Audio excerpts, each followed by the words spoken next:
Hey guys, welcome back to my channel. Today I'm doing a video about bottles and weaning off the bottles and formula and or breast milk. I don't know if this would work for breastfeeding or not, but I don't know, maybe it will. This is just how I weaned my daughter Everly off her bottle and off formula.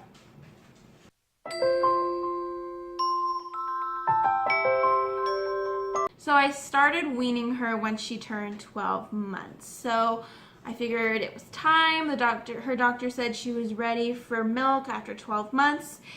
So I was like, all right. So I started exactly at 12 months and I started with these 3 steps. So step 1, I cut down her bottles to 3 times a day. So I gave her a bottle right after she woke up, and I don't remember the ounces she was on. I believe it was 8 or 9 ounces in her bottle each time, I think. I don't really exactly remember, but I think that's what it was. So like 8 to 10, I would say. And then, so she got it right after she woke up.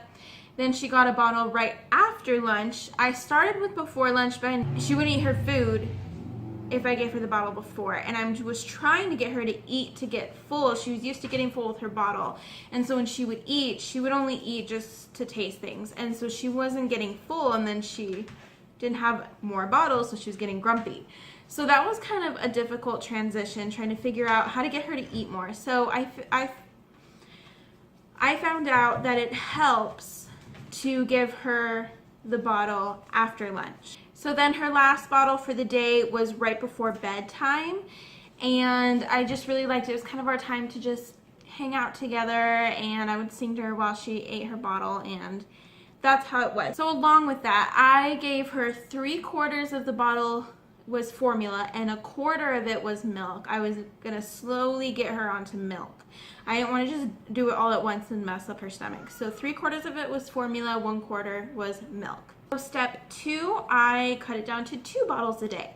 I took out the lunch one, and I did right when she woke up, and then right before bed. And I did that because right when she woke up, she was hungry and she wanted her bottle now. And so I kept that one. And then for bed, I wanted her to be full right before bed so that she didn't wake up in the middle of the night. So that's why I cut the lunch bottle first. And for that one, I did half and half. I did half formula and half milk. So for step 3, I did 1 bottle a day, and I did it right before bed. So, and then that one was 1/4 formula and 3/4 milk. And then for the other times, like for lunch and for breakfast, I would either give her water or maybe a little bit of milk. So that, because she was starting to get used to the milk. So I was giving her a little bit here and there, mostly water. And so that was the bedtime, and that was the one I was most scared to take away because I didn't know how her nights were going to go. Turns out, again, like the napping, it went so smoothly. She just adapted so quickly. It was amazing. I was so nervous, especially for that nighttime bottle, and she worked it. She was like, all right, this is cool, and she just moved on. Which was like, wow, my baby. So yeah, that was interesting. I did each of the steps for 1 week. So I did step 1 for a week, and then I went to step 2 for a week, then I went to step 3 for a week, and then I cut out all bottles. She now uses a sippy cup, and I put milk in it. So she gets milk in the morning, and then throughout the day she'll have water, and then she'll get milk at night after dinner. And that's kind of how I've been doing it.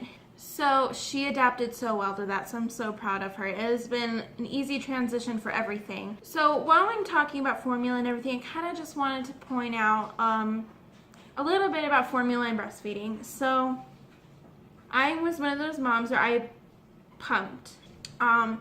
It was a hard decision to make. It was mostly because it was so painful for me to breastfeed. And when I was talking to a lactation consultant, she said, you don't want it to be at a point where feeding your baby is just not a good thing for you, like if you're not feeling it. So, and she said it's also not good for your baby, because when it comes to feeding your child, it's something you hate and it hurts so much, don't do it that way. And so I was actually really depressed about it for a while. It was a really hard decision to make because I wanted that bond that everybody was talking about. But I started pumping, and so she still got breast milk for the first few months. And then I got really sick. I had gallstones, and one actually got stuck in a bile duct. So I was really sick. My eyes were turning yellow. I was in the hospital for a week. I believe it was a week. And I lost my milk because I couldn't eat. I couldn't pump. I was so sick. So I lost all my milk. And I think that was 3 or 4 months old. I think. So then I had to go to formula, which again kind of started the whole depression thing. So I had just accepted that I was not actually breastfeeding and just using breast milk from pumping. And then I lost my milk. So that was so hard for me. And it was really hard to get used to. But I kind of figured out that for any moms who either that situation or another situation you can't breastfeed your baby, this is kind of what I figured out. So I think breastfeeding is such an amazing thing. And like I said, I got depressed because I wanted it so badly. But I think it turned out so good with me and Everly. I feel like we have such a great bond. And I think that it's different. She doesn't look at me and see food, and that's how we bond. She wants me for me. Like, she's not like, oh, you're my food source. I do feed her the bottle, but so do other people. And it was mostly me. But I thought that it was sort of a different bond because she didn't want to just eat whenever she was with me. We could cuddle, we could hang out, and she wouldn't just want to eat all the time when she was with me. And so I actually love the way it turned out. And with my next baby, I'm going to do the same thing. I'm going to pump. Hopefully I'll be able to pump longer. And with pumping, it is a lot more work. So it's not like it's the easy way out. I was up all night because first I had to change her, then I had to feed her, and then when I was done and she went back to sleep, then I had to pump because I had to hold the pumps, and then I had to clean the bottles and put the milk away and all that. So by the time I was done, I got 30 minutes of sleep and she was awake again. So that was so hard. So next time, I do want to there's a new pump out that is completely wireless. You just put it in your bra and it's completely wireless, and it pumps until it's full, then it stops. And so I want it so bad. So that's what I'm planning to do next one. I don't know if I'm going to get a whole bunch of negativity on that, I guess. I hope not. Everyone does it differently. I still am going to give her very nutritious food as much as I can. And that was just kind of my side note on breastfeeding, because I know a lot of moms do feel guilty if they can't breastfeed. And it turned out so good for me. And I'm going to do it again. Because feeding didn't come a time where I hated it because it was so painful and I was tense the whole time, which would make her tense. And so it turned out actually so good. And I was thinking about this the other day that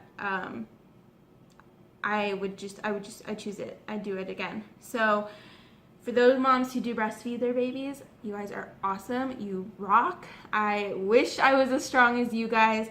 For those that don't, it's still okay. You will still bond so much with your baby and in a different way, but still just as strong. So that's my little thing on breastfeeding. I just wanted to explain why I was giving her formula, not breast milk, and why I was taking her off the bottle and not breastfeeding. So that is my video. If you guys liked it, give it a thumbs up. If you have any questions, leave them in the comments below. And make sure to subscribe to my channel. Thanks, guys. Bye.